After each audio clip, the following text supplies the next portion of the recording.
O aumento da violência social, a incapacidade do Estado de lidar com os conflitos, as greves, tudo isso são sinais de que a crise acontece. Então vejam, nesse sentido, o racismo, o etiquetamento de pessoas, classificação de pessoas ganha um papel fundamental, porque o racismo ele não é uma anormalidade, ele é uma forma de estabelecer controle social sobre parcelas importantes da população.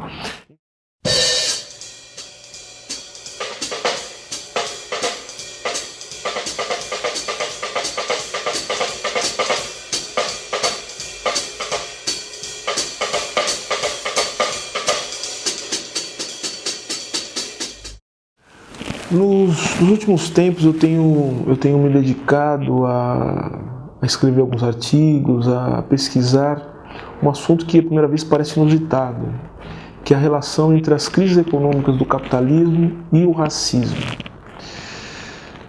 Pode parecer inusitado, mas isso se nós não entendermos corretamente o significado das crises econômicas e o significado da própria economia. E para isso nós teríamos que ler a vasta literatura sobre as crises econômicas do capitalismo. Eu diria que a mais importante delas, que é o livro 3 do Capital, lançado pela editora Boitempo. O livro 3 do Capital, o Marx vai falar, vai nos oferecer uma teoria sobre as crises.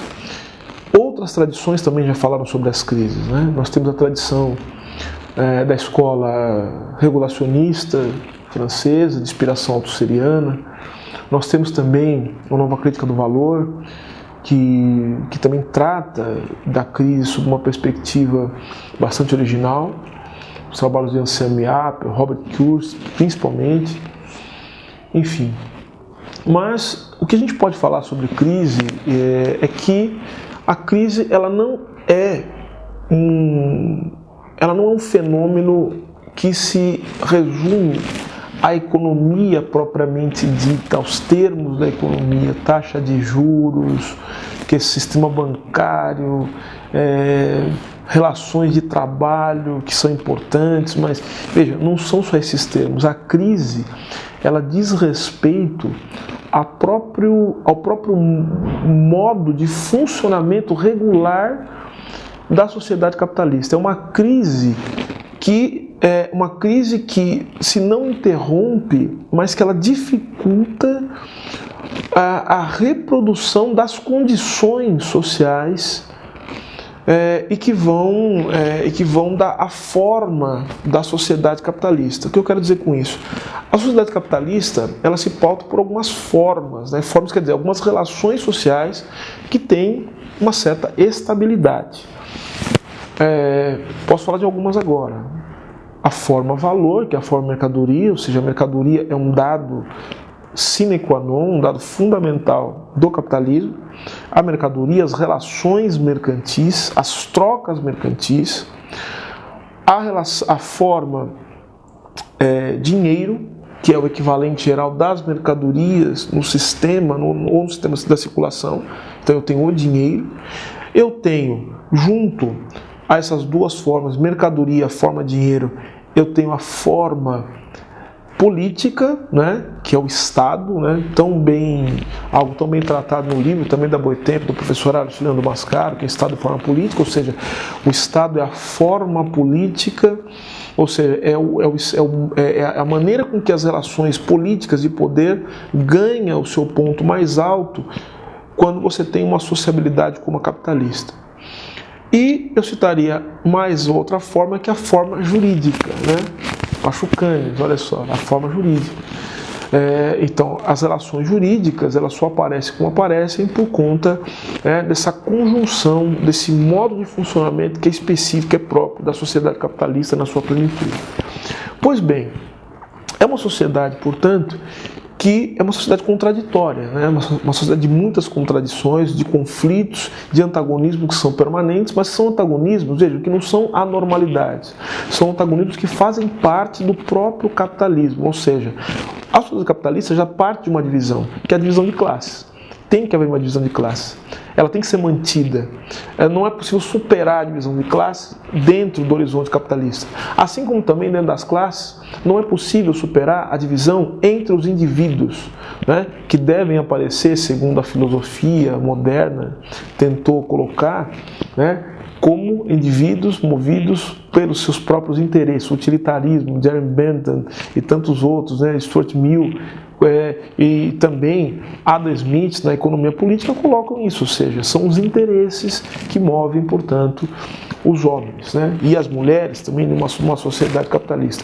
E dentro das classes e entre os indivíduos, a divisão entre grupos sociais, né, negros, brancos, homens, mulheres, e são divisões que são mantidas pelo próprio funcionamento do sistema, que não podem ser superadas. Não pode haver um consenso fora da ideologia. Não pode haver um consenso fora do direito, né? É por isso, inclusive, fazendo um parênteses aqui, que a teoria do direito, né, o Pastor Canos vai mostrar isso pra gente, a teoria geral do direito, ela se pauta muito naquela divisão kantiana, né, que Kant celebrizou, que não é só de Kant, né, entre ser e dever ser, né, porque não pode, as coisas não podem ser como, elas não podem ser como devem, nem devem ser como realmente são. Porque é necessário manter esse afastamento, né, entre um consenso e que só funciona no plano ideológico, né, e entre uma sociedade que é totalmente dividida. Então vejam que é necessário estabelecer formas de regulação, ou melhor, modos de regular e modos de manter esses conflitos que são latentes sob controle. Então a sociedade capitalista, no seu funcionamento regular, estável, é uma sociedade que não é uma sociedade que não tem conflitos, mas uma sociedade que consegue manter esses conflitos sob controle. Então, instituições como o Estado, o direito, a escola, né, enfim, igrejas e tudo mais, conseguem manter o elan da sociedade apesar dos conflitos. Os conflitos são tratados como anormalidades. Entretanto, existem alguns períodos, né, e aí Marx, no livro 3 do Capital, vai explicar, né, o porquê que isso poderia acontecer, né, queda tendencial da taxa de lucro e coisas do gênero, como há um desacoplamento, né, entre... E aí a teoria francesa da regulação vai falar disso, um desacoplamento entre os modos de regulação, as normas, as regras, as instituições e o que eles chamam também de regulação, ou melhor, das formas de reprodução, né, da sociedade, ou seja, a economia, né? Então você tem um regime de acumulação, né, que seria a maneira com que o trabalho será organizado, e o modo de regulação, que são as regras. Então há um desacoplamento disso. Quando há um desacoplamento, portanto, você tem uma exacerbação dos conflitos, que não ficam apenas no plano da economia e da produção, mas que vão também para as relações intersubjetivas. Começa o aumento da violência social, a incapacidade do Estado de lidar com os conflitos, as greves, tudo isso são sinais de que a crise acontece. Então vejam, nesse sentido, o racismo, o etiquetamento de pessoas, classificação de pessoas ganha um papel fundamental, porque o racismo ele não é uma anormalidade, ele é uma forma de estabelecer controle social sobre parcelas importantes da população. Então, nos momentos de crise, a gente pode estudar isso, eu tenho, meus estudos têm revelado isso, eu estudo de outras pessoas também que me antecederam, enfim, e que vêm falando disso até hoje, mostra que nos momentos de crise do capitalismo nós temos uma exacerbação dos conflitos.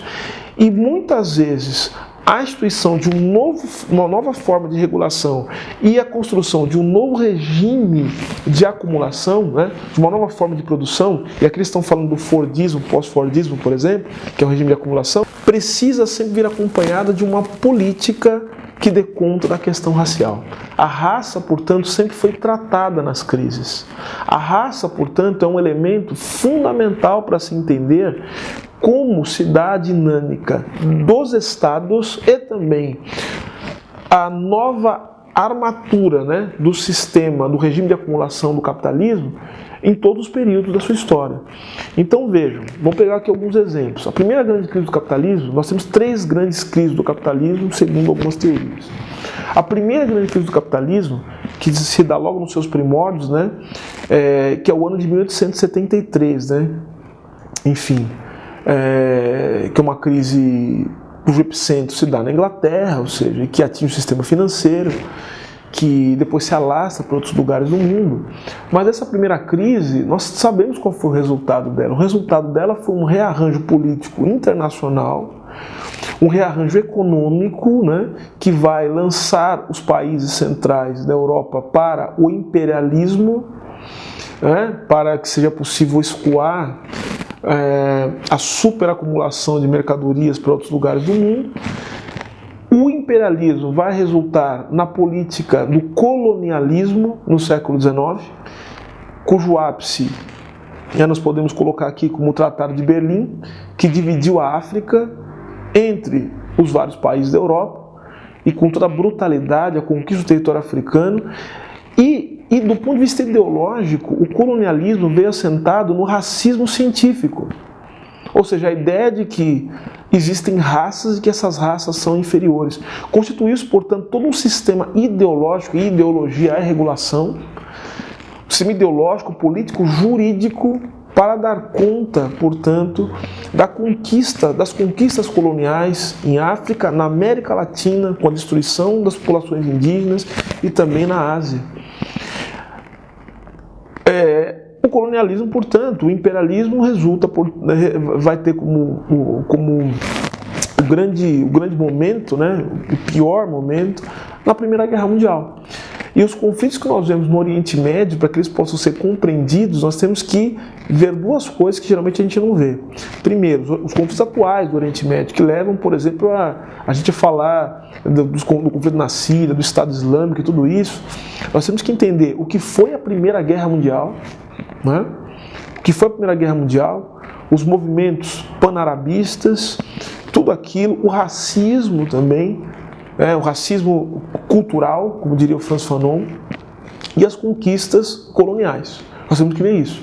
Então vejam que o racismo, ele não é só racismo, ele é um arranjo estrutural que dá conta de outros processos, como o processo político e o processo econômico. Então, se eu não entendo nada sobre racismo, eu sou incapaz de entender aquilo que de mais profundo e as determinações materiais mais evidentes dos processos políticos e econômicos. Eu só posso tratar isso no nível do idealismo profundo.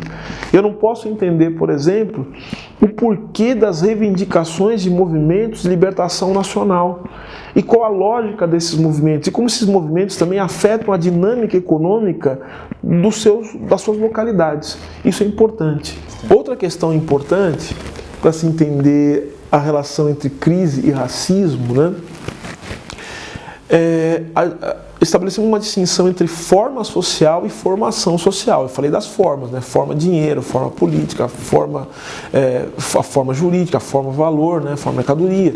Mas vejam, isso não significa dizer que a forma jurídica ela vai se encontrar realizada nas mesmas condições em todos os locais do mundo, porque existem diferentes formações sociais. Os países têm diferentes histórias, diferentes populações, diferentes culturas. Então tem que haver um amálgama, um acoplamento, né?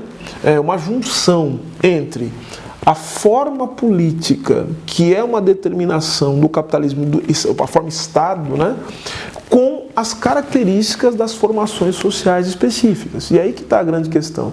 Então o racismo, muitas vezes, é uma estratégia para você conseguir estabelecer uma relação entre a necessidade de se implantar um Estado, ou seja, de unificar as contradições de uma sociedade por meio da força, por meio de um poder político centralizado, para permitir a troca, a circulação mercantil, né? E ao mesmo tempo você lidar também com os conflitos que isso vai gerar, estabelecendo certas hierarquias, e todas elas vão se referir ao Estado, de alguma maneira.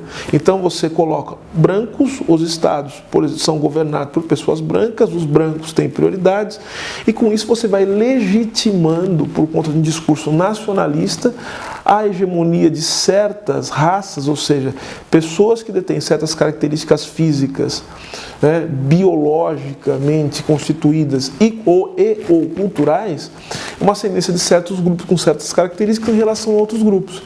Por exemplo, o que aconteceu no estado sul-africano, a África do Sul, antes do apartheid, era um estado cuja formação se deu a partir de uma política deliberadamente racista. Ou seja, o racismo não é uma anomalia, ele foi um elemento constitutivo e estrutural da formação dos estados contemporâneos, entre os quais a África do Sul. E estou me referindo também ao Brasil no século XIX, Brasil no século XIX, e ao Brasil também nos anos 30, com a democracia racial. A democracia racial é um discurso ideológico que tem como função dar conta das contradições que vão ser geradas pela necessidade de você manter a desigualdade, mas ao mesmo tempo inserir o Brasil num processo de industrialização, que precisa de uma certa unidade cultural, de uma unidade nacional. Então vejam, nós já ligamos aí a crise. A segunda crise de 29, que também vai gerar a Segunda Guerra Mundial, e a Segunda Guerra Mundial gera toda uma ideia de integração do mundo a partir dos direitos sociais, as ações afirmativas, enfim. Mas mesmo assim a discriminação e o racismo ainda permanecem, né? Não é à toa que nós vamos ter um movimento de direitos civis nos Estados Unidos. Não é à toa que nós vamos ter aqui no Brasil também um movimento negro se articulando para lutar contra o racismo. Então vejam que a partir dos anos 30, com a ideia de integração nacional, depois da Segunda Guerra, o movimento negro começa a denunciar não o racismo como sendo um racismo deliberadamente dos estados, pelo menos não no Brasil, nos Estados Unidos, por exemplo, mas começa a denunciar o racismo como um dado que é ocultado, como algo que não é falado, como algo que não é dito, mas que permanece vivo na sociedade, hierarquizando brancos e negros. E nós temos também, podemos falar agora de uma terceira crise, que é aquela que nós estamos sentados em cima dela, nesse momento, que é a crise que para alguns é uma crise que começa nos anos 70 e que continua até hoje, mas é uma crise que alguns vão dizer que é uma crise que começa nos anos 70, mas que tem o seu ápice em 2008 e em 2011, que é a grande crise econômico-financeira do capitalismo neoliberal. Então vejam que há uma questão pertinente ao racismo. Nós estamos vendo como os movimentos xenófobos, nacionalistas, racistas estão aumentando, pelo menos estão ganhando uma grande repercussão nesse exato momento que nós estamos falando disso. Pois bem, vejam que num mundo que não é mais um mundo da integração a partir do consumo, que não é mais um mundo, usando agora um termo de uma certa teoria sobre a crise, no caso da regulação, e da derivação, que já não é mais uma economia fordista, é uma economia pós-fordista, de acumulação flexível. Vejam que agora nós estamos falando de um consumo que é um consumo mais específico, produtos de alta tecnologia. Nós estamos falando de uma produção industrial agora, que é uma produção que não é feita sobre grandes plantas industriais, mas é feita a partir da microtecnologia, como eu já disse, e que tem internet, comunicação muito rápida. Pois bem, isso tudo leva a uma crise de consumo terrível. O sistema financeiro ele é predominante, o que significa que o crédito ele é fundamental, até para satisfazer necessidades básicas da população. Então algumas pessoas elas não vão ter como se inserir no mercado de trabalho que cada vez mais vai abrindo mão do trabalho, ou pelo menos do trabalho produtivo, do trabalho industrial. Veja, é um processo de desindustrialização de boa parte dos países do mundo. Então vejam, o que significa que algumas pessoas tornar-se-ão descartáveis. Algumas pessoas não serão integradas, não podem ser integradas, mas continuarão reivindicando. Essas pessoas serão tratadas da seguinte maneira: ou por meio do encarceramento, ou por meio do extermínio. Negros, imigrantes, pessoas que já não mais poderão ser integradas numa economia expansiva, uma economia cada vez mais regressiva, ou pelo menos que se expande a partir de uma outra lógica, que já não é mais a lógica da integração. Então nós temos que entender como as estratégias de racialização vão ser levadas a cabo pelos estados e vão também, isso é importante dizer, ser materializadas pelo direito. O que eu diria é que, e para encerrar, é que não é possível estudar a história, o momento real das sociedades capitalistas sem entender a estratégia de classificação de pessoas e de reconfiguração no tecido social para lidar com as contradições e para manter estável o capitalismo. Ou seja, quem não estuda racismo é incapaz de falar sobre economia, né, de uma maneira científica, entendendo as determinações materiais, as determinações reais da economia. Ao mesmo tempo, quem estuda racismo, quem se propõe a estudar o racismo, mas não entende a importância da economia e da política para se compreender o racismo como uma estratégia política, como o direito, ele é um veículo fundamental para o racismo, porque veja, o racismo é jurídico, a classificação das pessoas se dá por meio do direito, por meio das normas jurídicas, que são sustentadas pelo poder estatal e cuja lógica está no funcionamento da economia e no lidar com as contradições do sistema produtivo. Então vejam, entender o racismo, suas mais diferentes formas ao longo da história, entender o racismo nas suas especificidades, porque o racismo no Brasil é diferente dos Estados Unidos, porque falar de racismo no Brasil é diferente da Europa, porque ser branco no Brasil é diferente de ser branco nos Estados Unidos, porque tem branco aqui no Brasil, que é branco só aqui no Brasil, porque vai para os Estados Unidos ou vai para a Europa, vai ser latino ou imigrante e vai ser tratado como negro, ou vai ser considerado negro. Então existem as formações sociais distintas e o modo com que se constituem as economias e as instituições políticas que vão dar um sentido real e concreto para a racialização, para o racismo enquanto ideologia, enquanto prática. Nesse sentido, o nosso desafio é muito grande, né? O nosso desafio é tentar estudar esses aspectos de uma maneira integral. E só assim nós podemos pensar em soluções.